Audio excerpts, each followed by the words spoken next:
Before we dive into what might be the most controversial piece of legislation this government has put forward, do me a favor and hit that subscribe button. You're going to want to be here for what comes next. Trust me. Right? Let's not mince words. 2,000 pedophiles, every single year, released early from prison. That's not hyperbole. That's not tabloid sensationalism.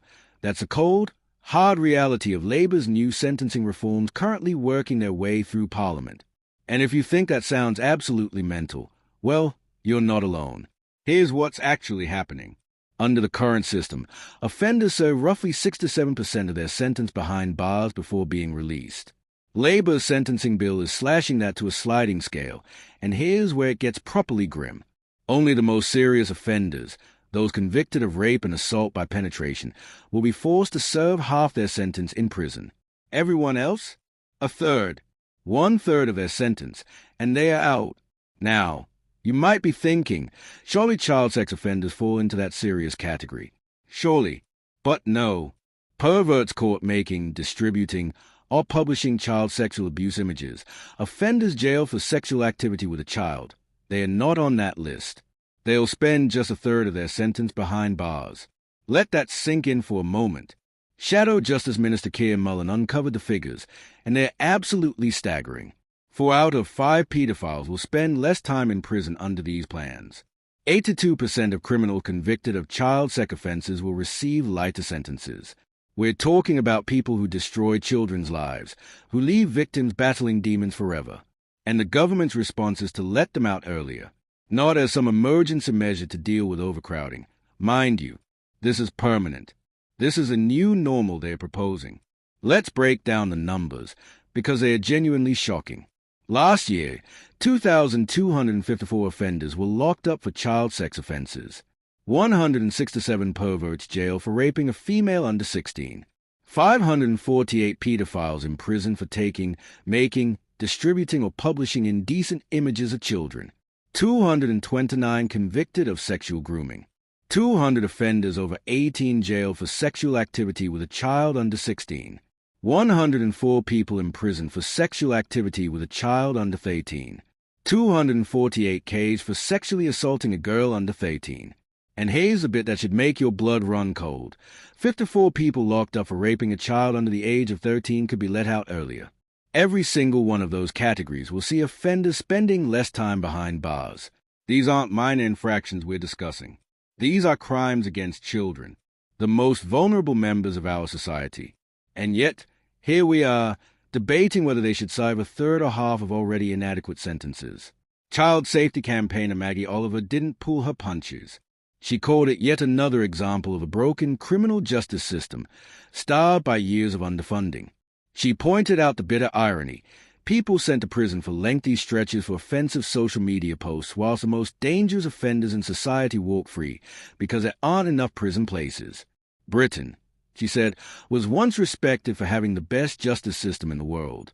Now, a laughingstock. Even Labour MP Sarah Champion, who led the campaign on the Rotherham grooming gang scandal, has expressed concern. She's worried about unintended consequences, about rapists and child abusers being released early into communities without necessary safeguards. When your own backbenchers are sounding alarm bells. So what exactly does this new system look like? Most convicts will be let out after 1/3 of their sentence. They'll spend another 1/3 under house arrest, wearing tags, electronically monitored. Only then will they be put on license and released into the community. Criminals sentenced to more than 4 years will be out after serving half. Punishments of less than 12 months will be abolished in most cases. And here's the kicker. Criminals will be tagged before they leave prison in a bid to prevent them wreaking havoc in communities. Because nothing says robust public protection like an ankle bracelet and the honor system. Labour insists these reforms are necessary to prevent the prison service from collapsing. Justice chiefs apparently feared a total breakdown in law and order, with police unable to arrest suspects because convicts were being moved into police cells. The Tories, they argue, drove prisons to the brink after 14 years of incompetence. Fair point, perhaps, but does fixing one crisis require creating another? The government's pushing alternative punishments. Chemical castration, driving bans, drinking bans, income reduction orders. making criminals pay for their crimes whilst giving them a chance to turn their lives around. They say, the Ministry of Justice maintains that the most serious offenders on life sentences, IPP, and extended determinate sentences won't be affected. They insist sex offenders will feel the full force of the law, that judges have serious sentences available to lock dangerous offenders up for a long time. And anyone leaving prison will be kept under close supervision, tags tracking their every move, ready to be locked up again if they misstep. But here's the question nobody in government seems willing to answer satisfactorily. If these offenders are safe to release after serving a third of their sentence, why were they given longer sentences in the first place? And if they are not safe, why on earth are we letting them out early? You can't have it both ways. The Conservatives are planning to ramp up their attacks when the sentencing bill returns to Parliament next week. David Lammy will face fresh fury from MPs. And frankly, he should, because regardless of which party got us into this mess, the solution cannot be putting children at greater risk. Every victim of child sexual abuse at Kay Mullen has spoken to wants these criminals to spend more time in prison, not less. That should be the beginning and end of this conversation. Not prison capacity statistics, not political point scoring, not even the legitimate criticisms of the previous government's failures. The question is simple. Do these reforms make our children safer or put them at greater risk? And the answer seems blindingly obvious.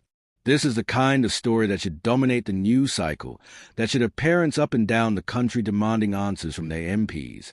Because prison reform is necessary, absolutely. But not like this. Not at the expense of the most vulnerable. Not when it means child sex offenders walking free after serving mere fractions of already lenient sentences. Subscribe to UK Connors if you want to stay on top of the stories Westminster hopes you'll ignore. Because we're just getting started.